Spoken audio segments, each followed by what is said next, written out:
Council समोर गैरहजर राहिले। ईमेलवरून त्यांची बाजू ते मांडणार असल्याचं कळतंय। डॉक्टर घैसास यांच्यासह दीनानाथ रुग्णालयातील 4 रुग्णांची सनद रद्द करावी ही मागणी भिसे कुटुंबियांनी केलेली आहे। त्यामुळे डॉक्टर घैसास यांची बाजू ऐकणं आता महत्त्वाचं झालेलं आहे।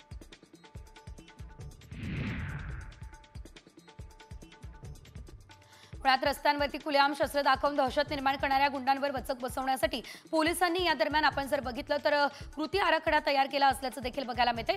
याशिवाय गुगल मॅपिंग करण्यात येणारे गेल्या 5 वर्षात 37,000हून अधिक सराईत गुन्हेगारांवर विविध गुन्ह्यांची नोंद सुद्धा झाली आहे। पुण्यातील दुकानातून अंतर्वस्त्र चोरी करणाऱ्याला पोलिसांनी अटक केली। या चोरट्याला टी-शर्ट, नाईट पॅन्ट, अंडरगार्मेंट चोरायचा नाद होता। त्याच्याकडून 7 लाख रुपयांचे अंतर्वस्त्र हस्तगत करण्यात आले। गणपत मांगीलाल डांगी वय वर्ष 44 असं अटक केलेल्या आरोपीचं नाव आहे।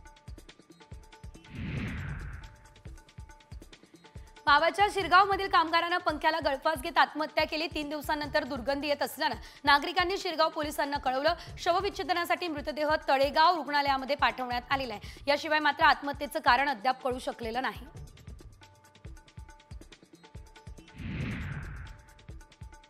पर्यटन नगरी म्हणून ओळख असलेल्या लोणावळ्यामध्ये मोठ्या प्रमाणात अंमली पदार्थांची विक्री होते। मात्र याकडे पोलीस प्रशासनाचं दुर्लक्ष होत असल्याचं स्पष्ट बघायला मिळतंय।